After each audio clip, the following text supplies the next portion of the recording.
out, and away we go.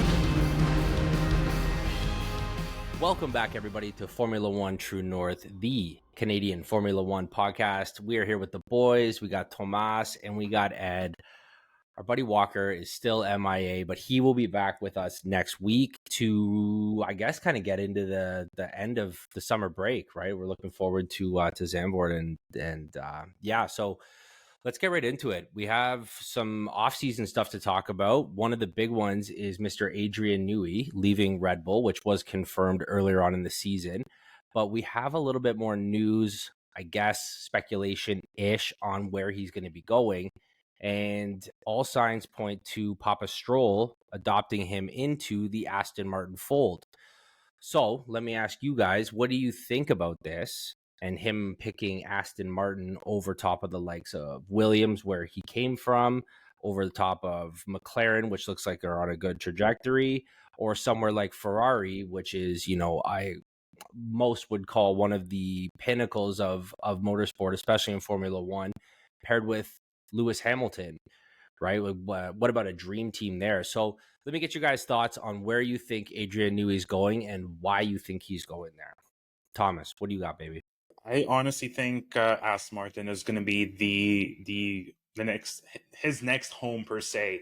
We all did speculations, AMR, Ferrari, or Williams, but I think it comes down to money. And I know again we spoke about he's so rich he doesn't care about money, but I think Papa Stroll just threw his handbag to Adrian, and Adrian just, I think the offer was too good to refuse. Now, I did want him to deep down go to Ferrari with Lewis Hamilton. That would have been a sick dream team.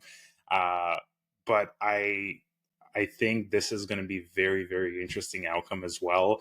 Also, we're going to see the next couple of years if he does end up going there. As we saw, sometimes money's not the answer. And Aston Martin started off the season pretty strong, and now they're not doing so well. So if Adrian joins the team, would it help? Yeah, I think to some degree it would help, but time will tell. And it's an interesting play, that's for sure. It's a shame that Red Bull essentially, for the lack of a better term, essentially kind of dropped him and didn't hold on to him.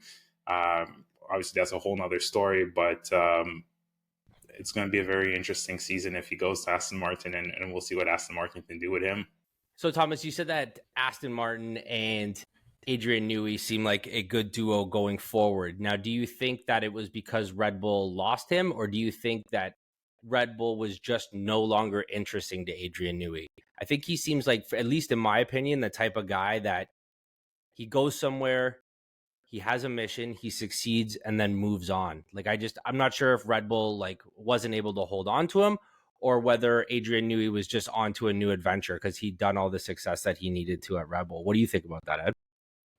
I mean, for me, the way I see Adrian Newey, even back then with the Williams team, and then moving himself through the whole grid and other constructors as well. Specifically, Red Bull is, I believe, his most winningest team that he's ever been with. His designs are just bar none, and losing him, I think there's more to it rather than just money, more to it than him being bored or wanting to have another challenge. I think it had something to do with the main issues that surrounded Christian Horner at the start of the season, and then on top of that, you have Jos Verstappen just creating so much of a pain in different areas as well.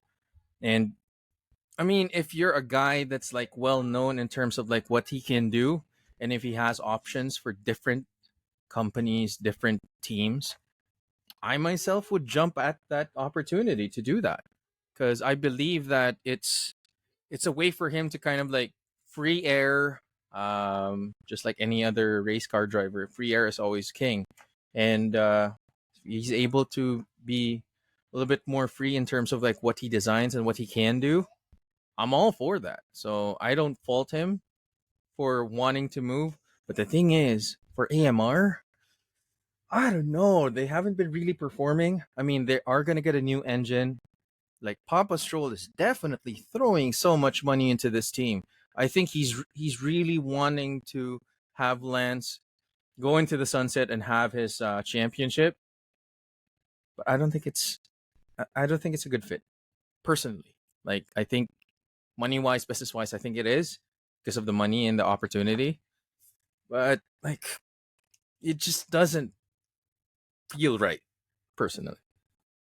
I'm with you on that. I think I know that Papa Stroll has the money. That's clearly not the issue. And he's been going around scooping up all the good talent for all the different, avenues that a Formula One team needs. And he's dumping money into a wind tunnel. He's dumping money into, his headquarters. He's dumping money into production. He wants to have a winning Formula One team.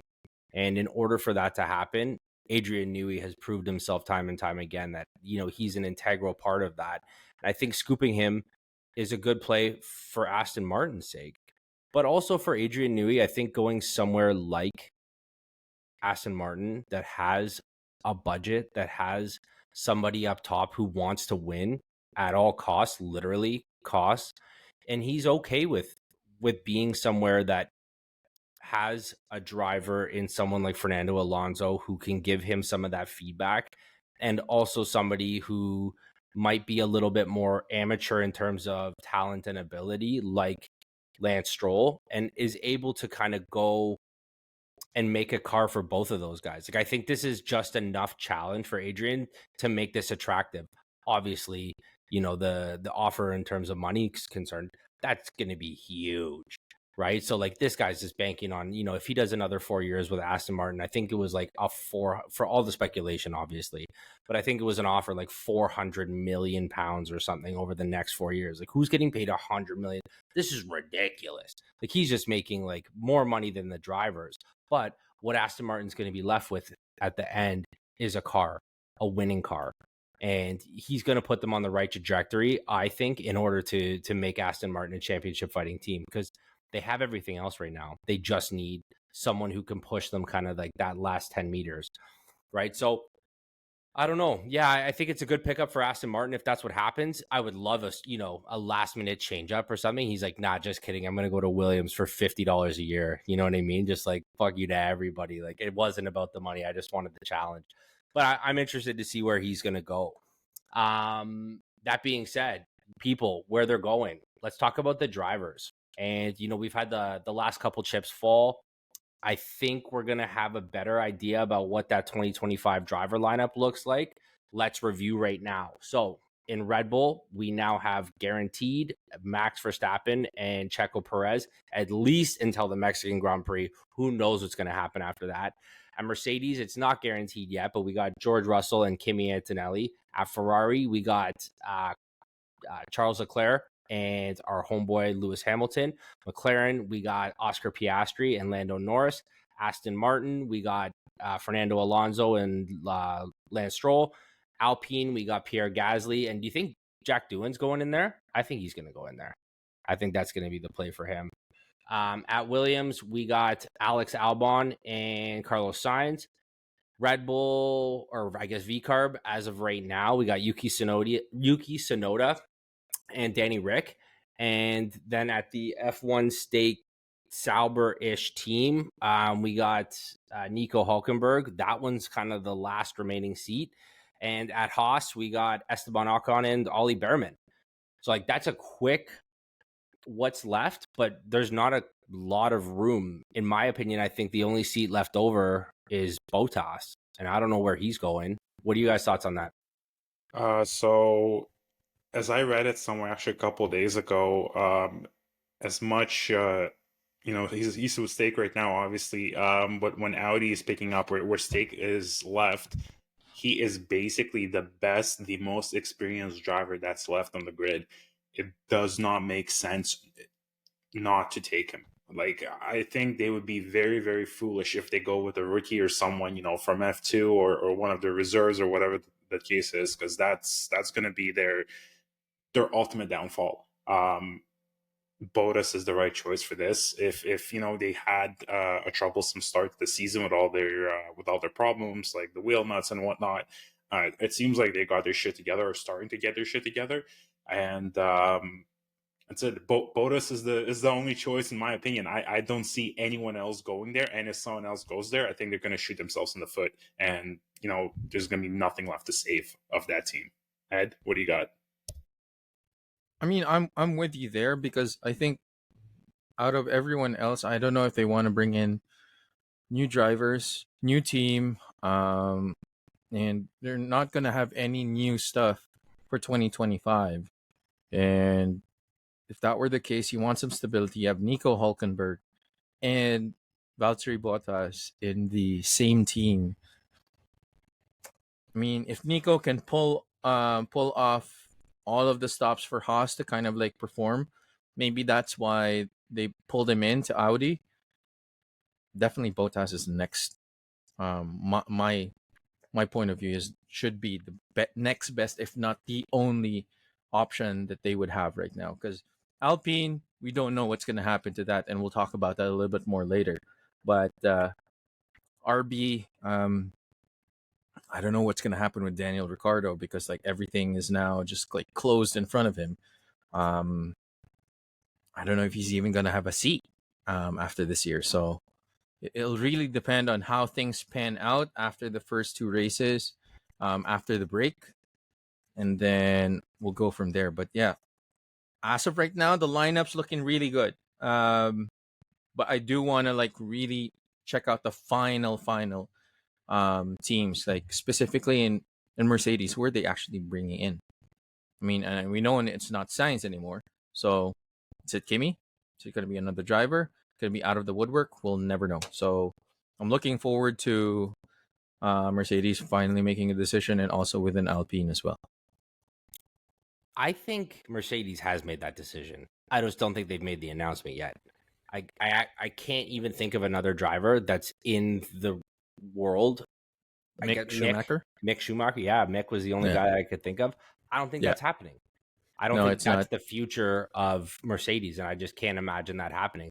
But like, okay, so let's break it down then. So we got Danny Ricciardo. That's a maybe for next season because I think that Yuki and Liam Lawson would be an absolute duo. And you got Bottas. That's a maybe. I don't think K-Mag's going to have a seat for next year. I don't think he's going to go anywhere. I think he's going to be out of his seat. I think his little stint back in Formula One was fantastic, and I'm glad he got to drive a better Haas than he was used to. And I think that was a privilege for him to come back. But I think that you need another person beside Gasly. And I think Jack Doohan's the only guy that's on that list that makes any sort of sense. And I can imagine that announcement being, somewhat soon. Right. So I agree. I wanted to touch up, we're talking about all these drivers, but what about Zhou Guanyu? He's at stake right now. He has all that sponsorship money. I'm wondering what's going to really happen with him. Where is he going? Because to lose him for the money, that's going to be a big blow as well, right? I don't think that's going to matter. I think the Audi team itself is going to have more money once they shift over from the Sauber the Sauber to the works team at Audi. I don't think that's going to be an issue. I don't know if Audi's going to be trying to aim for that Asian market enough for Zhou Guanyu to be there. And I think by being a brand new works team, you're going to have to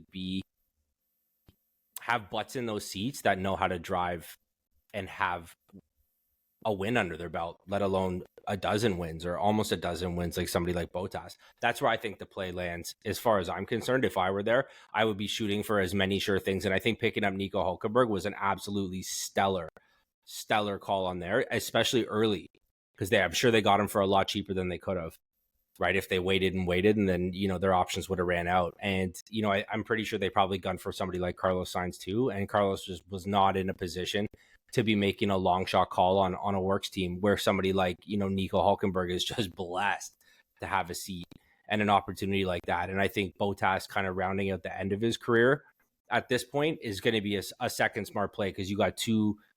They're not the best drivers in the world, but those guys are amazing and they're consistent and they're just what you need in order to build a team around a car, and have those cars be in the hands of drivers that know what they're doing. Speaking of people who have no idea what they're doing, let's talk about Alpine. How's that for a segue, boys? Oh my gosh, here we go. Yeah, Ed, you've been more excited about this than anyone, so I'm just going to let you have at it, my guy. Well, thanks. And I don't know, it boils down to business at this point. Like I've been listening to a bunch of different podcasts and also different YouTube videos, and also some different articles as well on the net. Like I think the biggest problem right now is when Alpine announced that they might consider having a Mercedes engine. And to make the long story short, in terms of like the financials on that end, next year for 2025, I think their cost cap is 130 million from 95. And in order for you to build your own engine, based on what Bruno Faman said, it's going to be around 80 million, compared to you purchasing an engine, which is 17 to 18 million. Very, very big difference there. And with the fact that there might be there's some talks and murmurs in the air because of um, Renault might actually decide to pull out, and their majority stock of Alpine is going to be sold off to someone, and that's where it like kind of comes in now to a bunch of different other rumors that come into play. Um, High Tech being one of those partners that Alpine has, and who is connected to High Tech. And I'll give you guys a really, really good clue. He spins a lot. Yes, you heard that right. Mazepin. Nikita Mazepin, the disgraced race car driver out of Ural Kali. And there might be an opportunity for him to actually come back because of that connection. Again, very, very um, high chance, or rather low chance or high speculation, but we won't know. But yeah, there's a lot of things happening right now. And on top of all that, like something that's very like current, and because of that issue of the engine being Mercedes, hopefully for next year, if not even in 2026, is there could be a pending strike too from the engineering team, from the factory, because they were not told. They were not informed whatsoever. They knew from the news. They knew like everyone else, like all of us. And yeah, that kind of doesn't look great. No, it's not a good look at So all. That's not a good definitely look. not. And yeah, it's going to be a painful few weeks. I mean, even right now, they're probably deliberating on what's going to happen next. If there's going to be a sale, if there's going to be new investors. Nikita Mazepin coming back?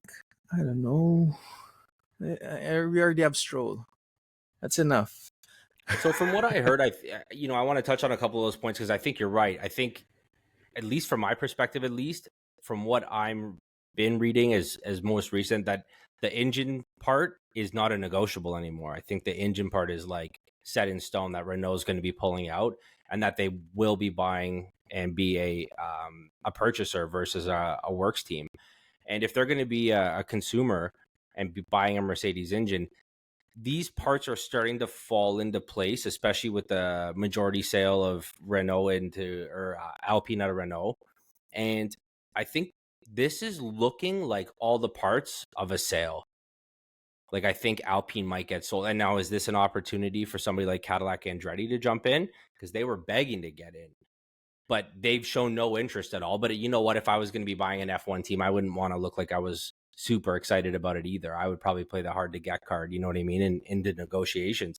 But I think this might be an opportunity for Cadillac Andretti to jump onto the grid and might be able to get an F1 team at a discount, right? So, but I think that, like you'd mentioned, Ed, with somebody like Alpine, a works team, to drop their manufacturing of engines is a huge money saver. And if they're that hurting for money, maybe not having them as a works team would be the best bet. And if F1 is so pro works team and all that kind of stuff, maybe this is an opportunity to do this. And I would assume that somebody like Liberty Media would probably be encouraging something like this, because then they get everything they wanted. right? You get Cadillac Andretti on the grid. They don't have to put an 11th team on the grid, and they have another works team that has the capability and the winning race prowess of an Andretti name, backed by a North American manufacturer like GM to jump on there. I think it has all those ingredients. I don't know if it's going to happen by 2025, likely a 2026 move, and we'll see how it shakes out for next year. But what do you got on this, Thomas? What do you think about the fall of Alpine? As both of you said, I don't have too much to add. I'm glad you mentioned, Drew, the Andretti, because that's where my mind went to. The amount of, for the lack of better term, the amount of chaos and bullshit happening on it. It's with all the internal struggles, the outside struggles with the engine, with Nikita Mazepin. They're like literally falling apart. It's like an avalanche you see from the top slowly, and then just huge, shitstorm coming down at the bottom. My opinion would be, and just like you said, Drew, exactly my thoughts went there too. Sell the team, let someone else new come in, and that new person who really wanted to come in, Andretti backing, sponsorship would be a strong name for F1. It would make the most sense. I mean, if they do stay on, I really don't even know what else to expect at this point in time. Just because of everything that happened and is happening. I mean, how low do you have to go to possibly get Nikita Mazepin?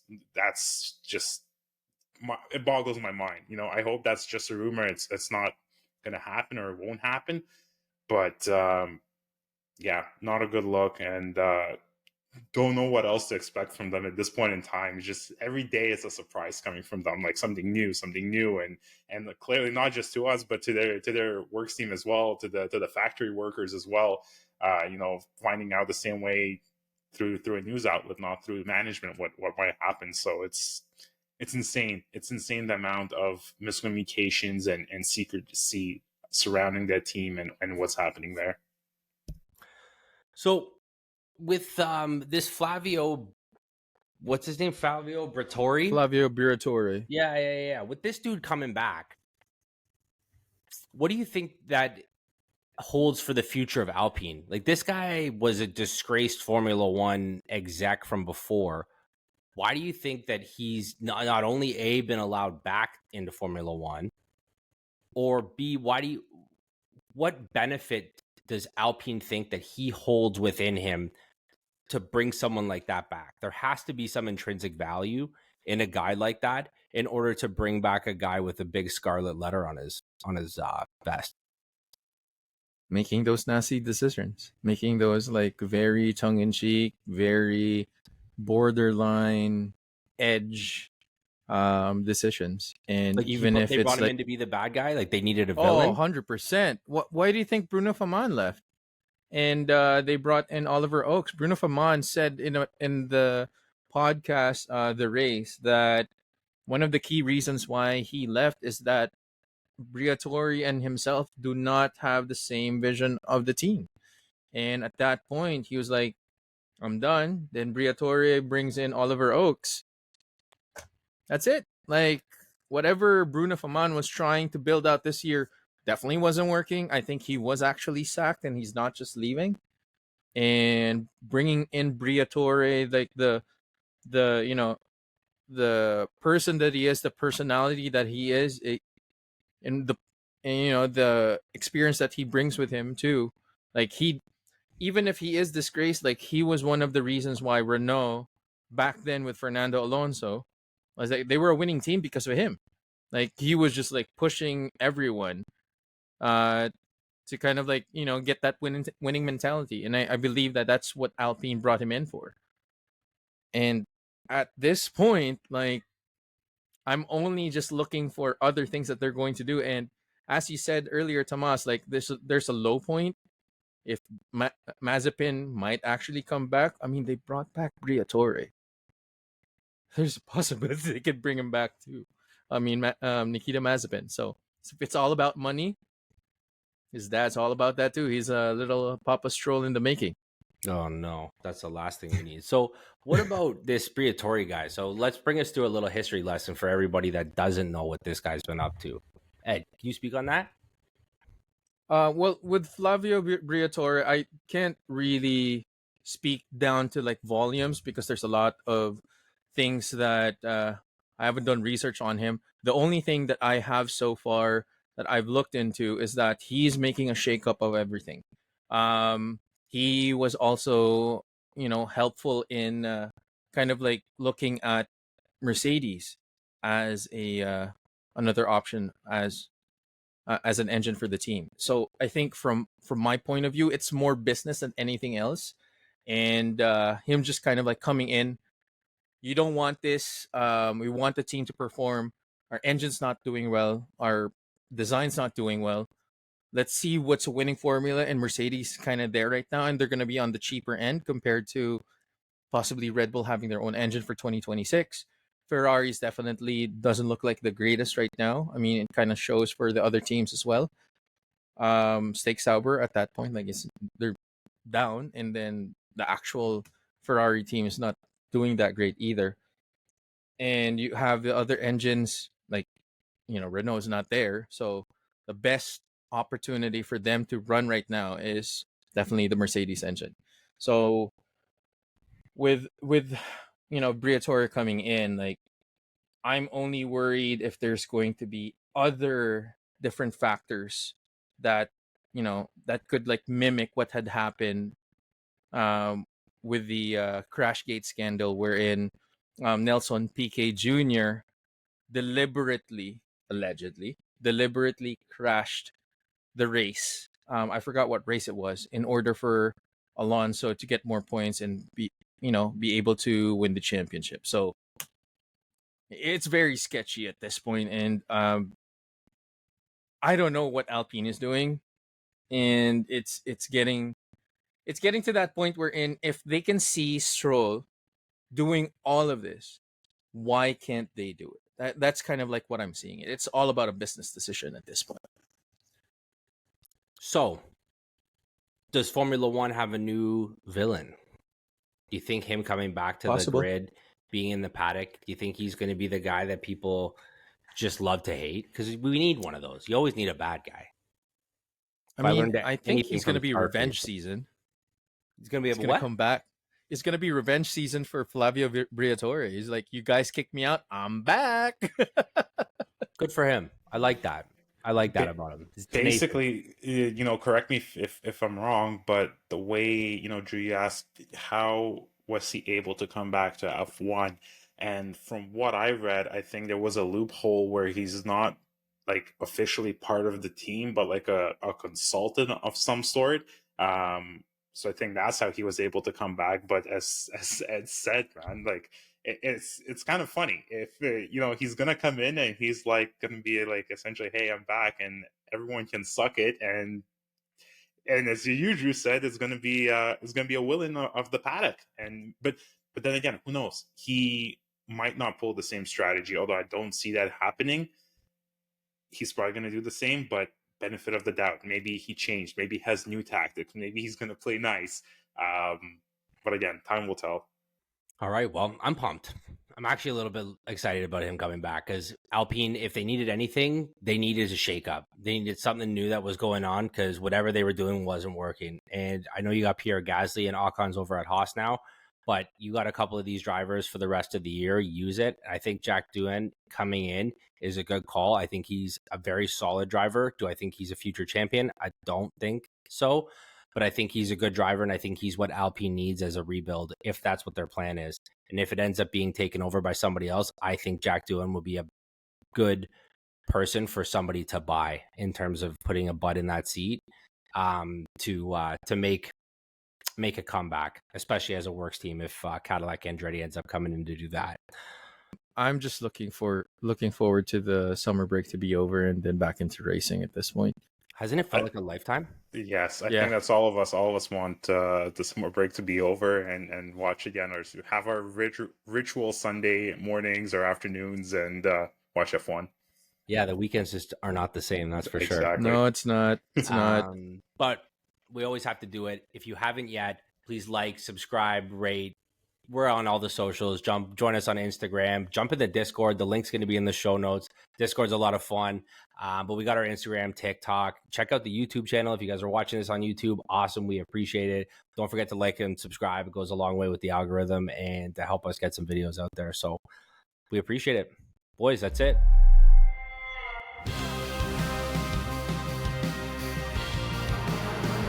It's lights out and away we go.